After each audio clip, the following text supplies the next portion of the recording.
하나님은 모든 사람의 행위를 심판하시는 분이십니다. 모든 사람의 본분이 무엇인가 했을 때 성경은 하나님의 말씀을 지키는 것이다 라고 전도서 12장 13절에 기록을 하고 있습니다. 사람의 본분이에요. 그래서 이 세상에서 제일이 무엇이냐 했을 때에 하나님을 알고 섬기는 지혜다라고 잠언은 기록을 하고 있습니다. 잠언 9장 10절은 하나님을 경외하는 것이 바로 지혜의 근본이다. 거룩하신 하나님을 알고 섬기는 것, 그것이 바로 지혜라고 말합니다. 어리석은 사람, 하나님을 모르는 사람입니다. 여러분은 하나님을 알고 바르게 섬기는 삶을 살 수 있기를 예수님 이름으로 축복합니다. 사람들이 왜 모래 위에 집을 지을까요? 왜냐하면 자기를 위하여서 싸우면서 헛되게 됩니다. 그 이유는 어리석기 때문이죠. 왜 모래 위에 집을 지을까? 어리석기 때문이에요. 하나님을 모르기 때문이다라는 거예요. 하나님을 아는 사람, 지혜로운 사람은 반석 위에 집을 짓는다는 것을 말합니다. 하나님의 말씀을 듣고 행하지 않는 것은 어리석기 때문이다라는 거예요. 지혜로운 사람은 하나님의 말씀을 듣고 그대로 행한답니다. 반석 위에 자신을 세워간답니다. 누가복음 12장 20절 21절 말씀에 보면 어리석은 사람에 대하여서 표현하고 있는데, 이 어리석은 사람의 행동이 무엇이냐면 자기를 위하여서 하는 행동을 하는 거예요.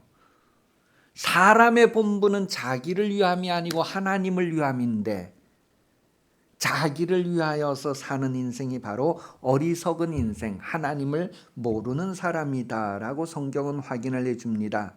하나님을 아는 사람은 보물을 하늘에 쌓는다라고 마태복음 6장은 기록하고 있어요. 하나님을 아는 사람은 하나님의 말씀을 따라 그대로 반석 위에 집을 짓는다라고 성경은 확인해 줍니다. 오늘 본문 성경에 보면 어떤 사람은 이웃에게 술을 먹인다고 했어요. 이웃에게 술을 먹이는 이유가 무엇이냐 하면 아주 그 사람에게 분노를 해서 그 사람이 수치를 당하고 멸망당하기를 바라기 때문에 술을 먹인다, 그렇게 표현을 하고 있습니다. 여러분, 누가 술 대접한다 이러면 이 사람이 분노를 가지고 나의 수치를 드러내고 내가 멸망케 되기를 바래서 나에게 술 대접하는구나. 세상 사람들은 술 대접받으면 기분 너무 좋아합니다. 멸망하는 줄도 모르고 그 멸망하는 것을 너무 좋아한다는 의미도 됩니다. 성경은 에베소서 5장 18절 말씀에 술 취하지 말라. 그래서 어떤 사람은 교회를 안 다니는데도 어떻게 이 구절은 한 번씩은 들어봤나 봐요. 그래서 술 취하지 말라고 했지 어디 먹지 말라고 했느냐. 여러분, 이거는 먹고 안 먹고의 문제가 아니라 지혜와 어리석음의 문제를 말해주는 거예요. 지혜자가 될 것인가 어리석은 자가 될 것인가의 문제입니다. 사람들이 술을 마시면 어떻게 되죠? 세상 말로는 개가 된다고 하는데, 그거를 아주 과학적인 표현으로는 작동의 오류가 생긴다는 거예요. 그 내용을 잠언 23장 31절에서 32절에 잘 기록해 놨어요. 작동의 오류가 생긴다는 것은 사람의 본분을 지켜야 되는데 사람의 본분을 지키는 일에 오류가 발생한다는 거예요. 잠언 23장 31절에서 35절까지 같이 읽어보려고 합니다. 읽어보겠습니다. 포도주는 붉고 잔에서 번쩍이며 순하게 내려가나니 너는 그것을 보지도 말지어다. 그것이 마침내 뱀같이 물 것이요 독사같이 쏠 것이며 또 내 눈에는 괴이한 것이 보일 것이요 내 마음은 구부러진 말을 할 것이며 너는 바다 가운데에 누운 자 같을 것이요 돛대 위에 누운 자 같을 것이며 내가 스스로 말하기를 사람이 나를 때려도 나는 아프지 아니하고 나를 상하여도 내게 감각이 없도다. 내가 어떻게 할까? 다시 야 우리 해장술 하러 가자. 뭔 뜻이에요? 술을 진작 먹고 하룻밤을 지내고 나서 또 아침에는 술 깨기 위해서 술 먹자고 하는 거예요. 그 내용 다 그대로 성경에 나와 있죠. 술을 먹으면 이 막 혀가 구부러지고 말을 이렇게 어눌하게 하는데 33절 마지막 부분에 내 마음은 구부러진 말을 할 것이요 그랬다. 그다음에 뭐예요? 눈이 이게 뭐라 그래요? 하여간 이래 돼 가지고 이래 된다. 그렇게 또 33절에 그런데 이게 뭐예요? 뱀에게 물린 것과 같다. 내 몸에 독이 퍼지고 있다고 하는 걸 상상해요. 독사에게 물린 것과 같다. 술을 먹으면 그래서 여러분 이 포도주는 붉고 잔에 번쩍이며 순하게 내려가나니 너는 그것을 보지도 말라 하면 왜냐하면 하여간 요즘은 이렇게 아주 보암직도 하고 먹음직도 하고 마시고 싶어하는 욕망이 일어나도록 다 만들고 있다고요. 그래서 이거 뭐 저 막 섞어 가지고 막 이렇게 아주 빛깔 좋게 하고 이러는 거 아유 정말 마시고 싶다는 욕망 보면은 생기기 때문에 아예 보지 말라는 거예요. 그 여러분 술이라고 하는 것은 이렇게 작동의 오류를 일으키게 되는 거예요. 하나님 본분을 지키며 살아가는데 오류가 발생해서 전혀 그 삶을 못 살게 한다는 거예요. 중요한 것은 인간의 본분을 망각하게 한다. 그래서 결국은 술이 사람으로 하여금 파멸에 이르게 한다라고 성경은 말합니다. 디모데전서 6장 9절에 보면 부하려고 하는 자들은 시험과 올무와 여러 가지 어리석고 해로운 욕심에 떨어지나니 곧 사람으로 파멸과 멸망에 빠지게 하는 것이라. 술은 결국 이렇게 우리를 멸망에 빠지게 한다는 거예요. 그래서 성경은 욕심에 이끌리지 않고 살고자 기도하느냐를 우리에게 질문해 줍니다. 너는 욕심에 이끌리지 않고 살려고 기도하느냐? 잠언 30장 7절에서 9절까지입니다. 내가 두 가지 일을 주께 구하였으니 잠언 30장 7절에서 9절까지 같이 한번 읽어봅니다. 시작. 내가 두 가지를 주께 구하였으니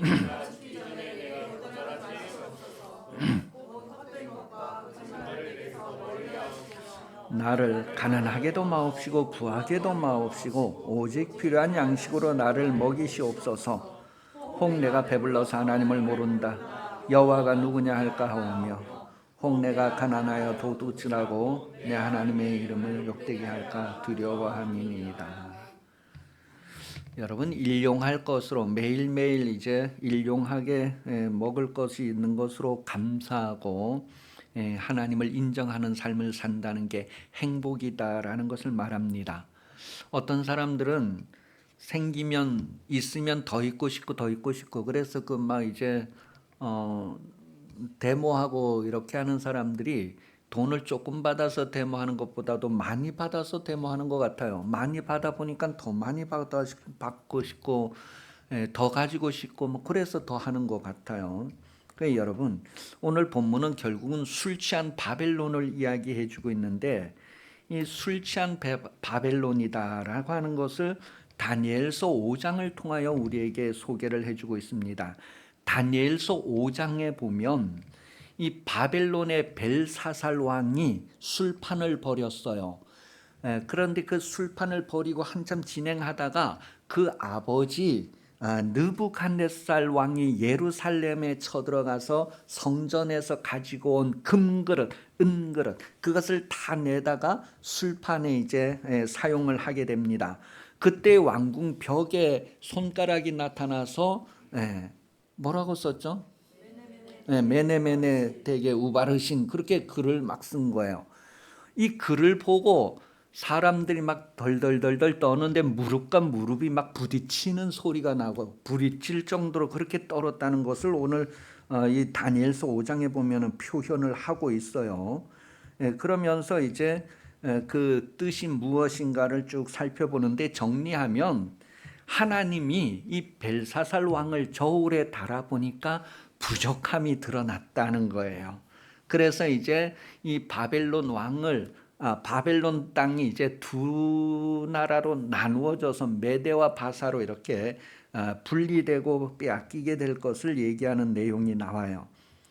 그러니 여러분, 우리가 이 땅에 살면서 술 취한 바벨론과 같은 삶을 살지 않아야 된다는 거예요.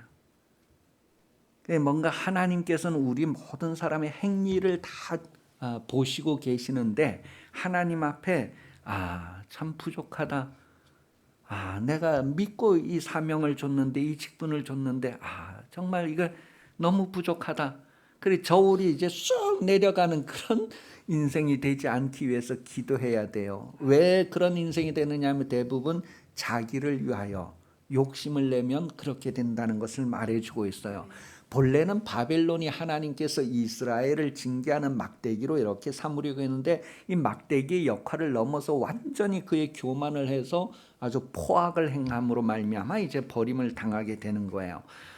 옆 나라를 침노해가지고 막 이렇게 뭐 금그릇 은그릇 다 가지고 오다 보니까 와 이게 속도가 붙는 거예요. 그래서 하나 둘 셋 막 모든 나라를 다 침범할 때마다 뭐예요?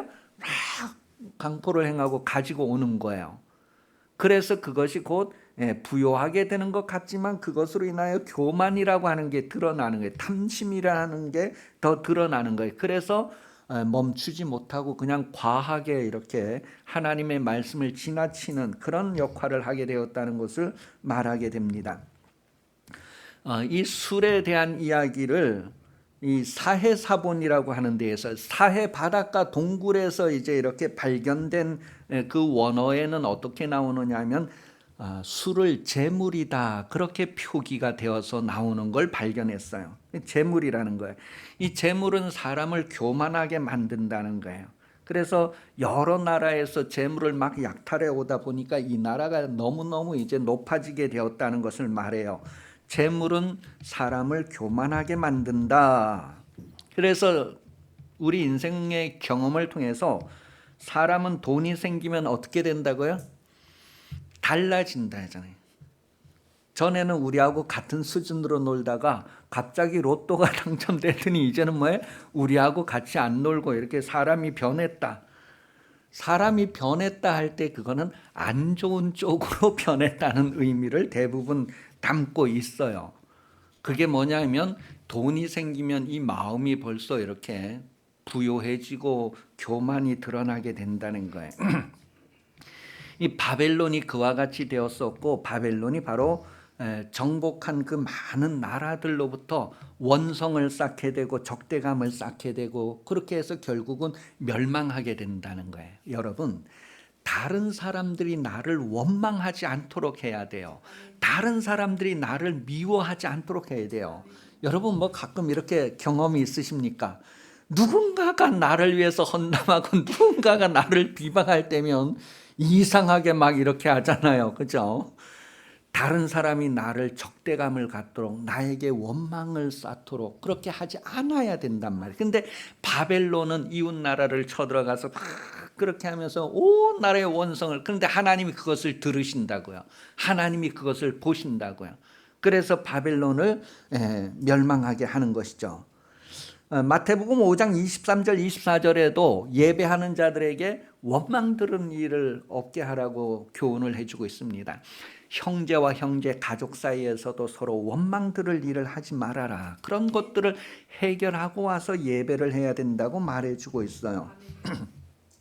오늘 15절에서 17절 말씀에 보면요. 이 바벨론이 그와 같은 삶을 살았는데 이것이 그냥 이것으로 끝나는 것이 아니라 다른 나라들에게 이것이 하나의 모델이 되어 가지고 이웃 나라들도 타락하고 멸망하는 것을 이 바벨론이 조장했다는 거예요. 바벨론이 모범을 보여줬다는 거예요. 그래서 힘만 생기면 남의 것을 착취하고 빼앗고 막 이렇게 바벨론이 그러한 것들을 조장을 했다는 거예요. 주변 나라에 영향을 끼쳤다는 것을 말합니다. 그래서 사람은 누구나 다 살면서 다른 사람에게 영향을 끼치며 산다는 것을 생각해야 됩니다. 나는 어떤 영향을 끼치면서 사는가? 이 바벨론이 술을 마시게 하여서 하체를 드러내는 것을 조장했다고 하는 거예요. 다시 말하면 주변 나라들이 방탕하고 타락하고 음행하도록 조장을 했다는 거예요. 그리고 짐승을 죽이고 사람의 피를 흘리면서 포악하게 하는 것을 조장을 했다. 그 결과로 멸망하게 된다는 것을 말해요. 여러분은 다른 사람에게 좀 좋은 영향력을 끼치는 삶을 사시기 바랍니다. 선한 영향력을 일으키기 바랍니다. 존귀함의 여부가 결정되는 거예요. 이 사람은 정말 존귀하다, 정말 귀하다 했을 때에 다른 사람에게 어떤 영향력을 끼치느냐에 따라서 여부가 결정되는 거예요. 그래서 아무리 부요하다 할지라도, 아무리 많이 가졌다 할지라도 부도덕하고 이기적이고 방탕하면 존귀할 수가 없다는 거예요. 성도를 존귀한 자라, 그렇게 성경은 말합니다. 시편 16편 3절에 보면 땅에 있는 성도들은 존귀한 자들이니 나의 모든 즐거움이 그들에게 있다. 성도들은 좋은 것을 이웃에게 나누는 삶을 삽니다. 좋은 것이 뭐예요?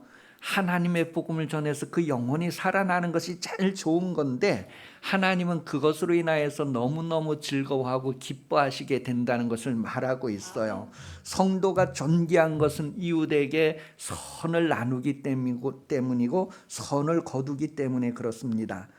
하나님을 경외하고 좋은 것을 나누는 그런 여러분들의 삶을 날마다 확인하는 신앙생활 되기를 예수님 이름으로 축복합니다. 18절에서 19절 말씀을 보면 우상 숭배의 본질이 무엇이냐면 탐욕이다라는 것을 가르쳐 줍니다. 사람들이 우상 숭배를 하잖아요. 왜 우상 숭배를 하느냐고 묻는다면 한마디로 자기를 위해서 한다는 거예요. 사람들이 종교 생활을 하잖아요. 왜 종교 생활을 해요? 자기를 위해서 종교 생활을 하는 거예요. 내가 몸이 아프니까 빌어서 낫게 되어야 된다.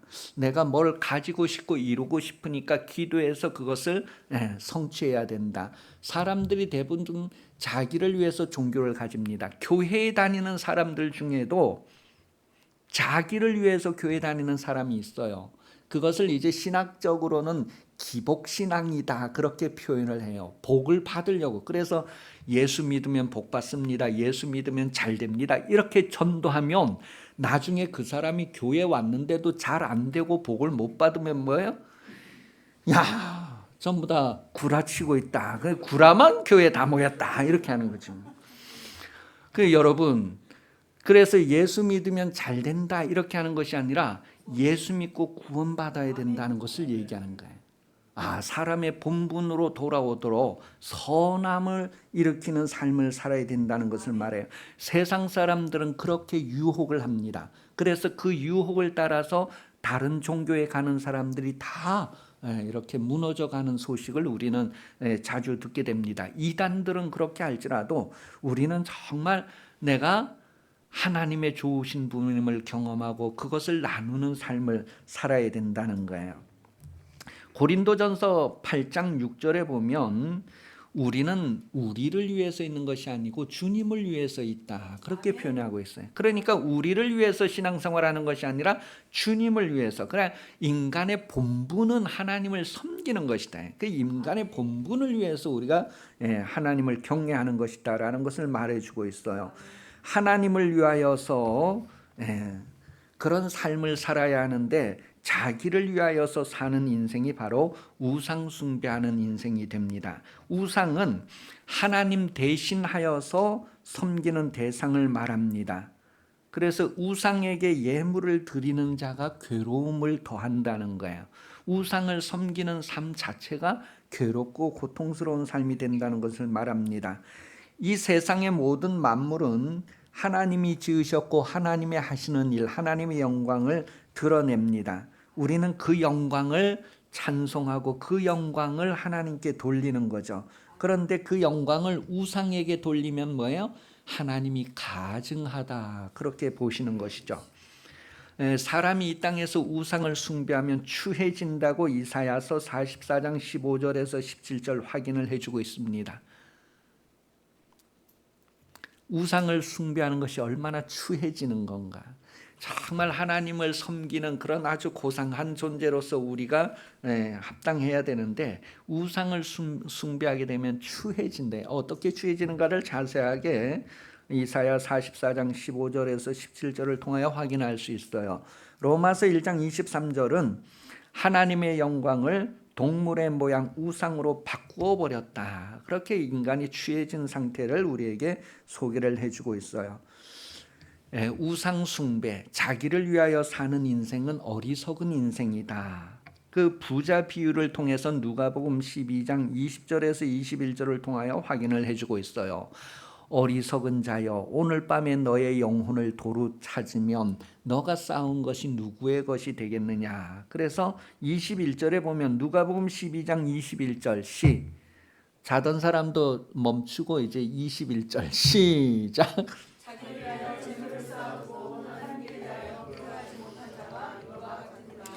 자기를 위하여 사는 사람이 바로 어리석은 사람이다. 그렇게 말합니다. 그 어리석음이 무엇이냐면 바로 우상 숭배하는 것이다. 여러분, 자기도 모르게 우상을 숭배하는 거예요. 자기를 위하여 사는 자체가 우상을 숭배하는 거예요. 하나님을 위하는 본분을 저버리고 자기를 위하는 인생으로 살려고 하는 것이 바로 우상 숭배가 된다는 것을 말해주고 있는 거예요. 20절 말씀에 보면 여호와의 성전을 얘기하고 있는데 그 성전은 바로 하늘에 있는 하나님의 성전을 우리에게 말해주고 있어요. 하나님의 성전이 하늘에 있다고 하는 것은 모든 것을 다스리고 통치하는 그런 하나님의 권위를 우리에게 말해주는데 우리가 하나님의 다스림에 대해서 불평하고 불만할 수 없습니다. 우리는 하나님이 알고 있는 하나님의 그 전지전능하심에 도달할 수 없는 그런 약한 존재이기 때문에 그래요. 그래서 하나님의 주권적인 통치가 바로 하늘 성전에서부터 나타나는 것을 표현하고 있어요. 전능하심. 그래서 만왕의 왕 그렇게 표현을 합니다. 그런데 이 만왕의 왕에게 하나님의 전지전능하심에 막 대들고 도전하고 그러는 사람들이 가끔 있어요. 욥기서가 몇 장까지 있죠? 왜 길게 42장까지 있냐면 욥이 42장에 가서 회개를 하거든요. 한 7장 갔을 때 좀 회개하고 8장에서 회개하면 일찍 끝났을 텐데 막 욥이 나는 잘못한 것이 없어요. 나는 의로운 누가 와서 얘기할 나는 아니다. 계속 그렇게 나가다가 나중에 하나님이 욥하고 이렇게 대화하잖아요. 야, 당나귀가 새끼 날 때 너 그거 어떻게 해서 낳는지 아느냐? 하늘에 뭐 구름들이 왔다 갔다 하고 번개가 치고 하는 건 너 그때 어디 있냐? 너 그런 거 아느냐? 아무 말을 못해. 하나님께서 이거 아느냐? 묵묵부담해. 그래서 나중에 내가 정말 하나님 앞에 뭔가를 그래도 내가 의롭다는 걸 자랑하고 막 대들고 한 게 이게 잘못이구나. 그러면서 팍 깨닫고 이제 내가 제 가운데 앉아서 회개합니다. 그게 42장 3절 이하에 나오니까 뭐해? 이제 42장에서 욥기가 끝나요. 여러분 왜 고생하고 이게 길어지느냐 하면 자기가 딱 깨닫고 회개하지 않아서 그래. 그 회개할 때까지 이제 욥기는 계속 나가는 거예요. 여러분은 몇 장까지 쓰고 있습니까? 와, 인생 그냥 뭐 150장 넘게 쓰는 사람도 있을 거예요. 성경에 시편이 150편까지 있잖아요. 제일 긴 편인데 151편을 지금 쓰고 있는 분들이 있으면 빨리 제 가운데 앉아서 주여 내가 모르는 것을 감히 말했습니다. 하나님은 하나님이십니다. 그 고백이 오늘 본문 마지막 20절에 표현되는 거예요. 온 땅은 그 앞에서 잠잠할지니라. 이제 숙연해지고 그 다음에 이제 왕의 다스리심, 왕의 시간이 되는 거예요. 그래서 겸손히 순종할 자세를 갖추는 것을 마지막 20절에서 말하고 있어요. 그런 내용은 이제 그 스바냐서와 스가랴서를 통해서 확인을 하게 되고요. 어떻든 바벨론은 하나님께서 쓰시는 도구였는데 그 하나님의 도구됨을 망각하고 하나님이 쓰시려는 그런 그릇과 같은 사명을 망각하고 더 지나쳤기 때문에 멸망하게 되는 것을 말하고 있습니다. 여러분은 하나님의 말씀에 더 지나치지 말고 너무 과하게 똑똑하지도 말고 너무 지혜로우려고 하지도 마시고, 전도서 결론 앞에 보면 이런 내용이 있어요. 하나님께서 우리에게 맡기신 본분을 지키는 삶, 그래서 하나님의 말씀을 순종하는 삶을 통하여서 하나님이 기뻐하시는 그런 인생으로 복되시기를 예수님 이름으로 축복합니다. 그게 바로 지혜다 해서 지혜로운 인생으로 여러분 하나님 앞에 서십시다. 기도합니다.